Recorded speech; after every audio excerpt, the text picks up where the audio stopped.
2 ঘন্টা চেষ্টার পরও বাড়িটা রক্ষা করতে পারেনি।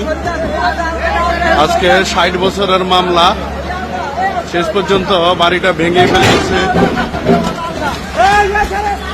দেখুন, তো চমৎকার একটি বাড়ি, যার বাড়ি ভাঙতেছে উনি আসলে জোরপূর্বক বাড়িতে ছিল না। উনি হলো খরিদ্দার, জমি যে বিক্রি করেছে ওই লোকটাই জোর করে আজকে 60 বছর জমি দখলে ছিল, দখল করে সবার কাছে বিক্রি করে দিয়েছে। যারা খরিদ্দার আছে তারা অসহায় হয়ে গেছে। কোর্ট থেকে, হাইকোর্ট থেকে রায় এসেছে, জমিতে যত বাড়ি আছে যারা দখলে আছে সবাইকে আজকে উঠিয়ে দেবে। প্রশাসনের লোকও আমাদের সাথেই আছে। দেখুন,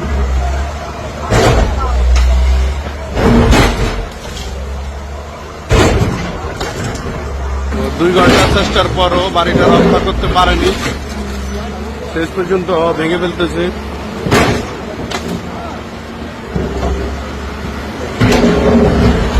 জায়গাটা হলো রায়পুর লক্ষ্মীপুর,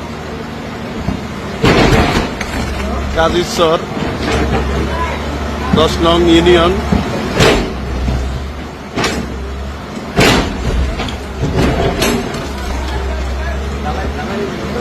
দুঃখ লাগতেছে বাড়ির জন্য।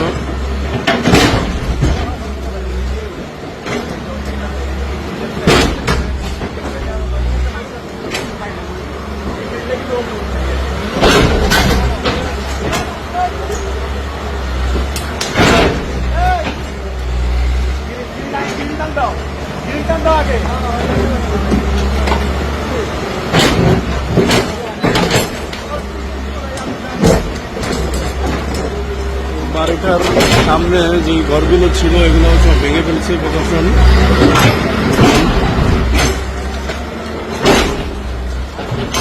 2 ঘন্টা ধরে বিল্ডিং এর না ভাঙা নিয়ে ওরা সমাধান করতে চেয়েছিল, কিন্তু যারা জমির মালিক, আসলি মালিক, দীর্ঘ 60 বছর পর জমি পেয়েছে, ওনারা মানতে রাজি না, সমাধান করতেও রাজি না। ওনাদের কথা হলো সরকার বলছে সব ভেঙে ফেলতে, এই জন্য প্রশাসনের লোক এসে ভেঙে ফেলতেছে। ওনারা লক্ষ্মীপুর জেলা থেকে এসেছে। দেখুন, লক্ষ্মীপুর কবিশ 500 শতক জমির উপরে যত বাড়ি আছে সবই ভাঙতেছে।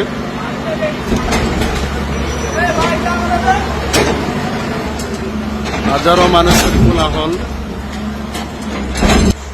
হাজার হাজার মানুষ,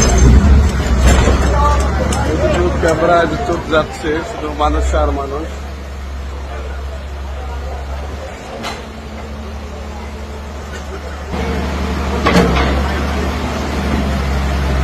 আপনার জমি যদি আপনার নামে দখলে রেস্টুরেন্টে থাকে তো 100 বছর পরে হলেও জমি আপনি পাবেন।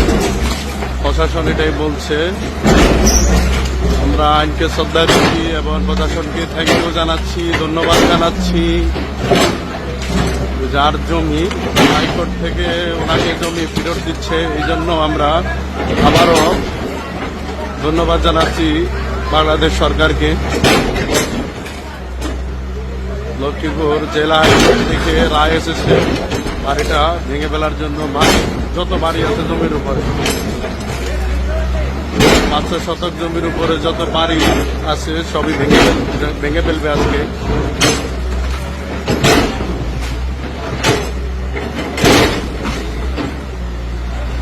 দুঃখ লাগতেছে যারা জমি ক্রয় করে বাড়ি করেছে তাদের জন্য আফসোস হচ্ছে।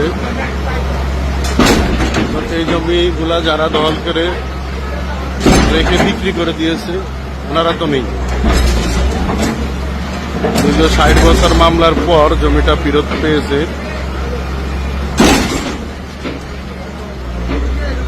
যিনি জমির মালিক উনি তো দুনিয়া থেকে চলে গেছে, ওনার ছেলে সন্তান আত্মীয় স্বজন যারা আছে আজকে ওরা সবাই এখানে।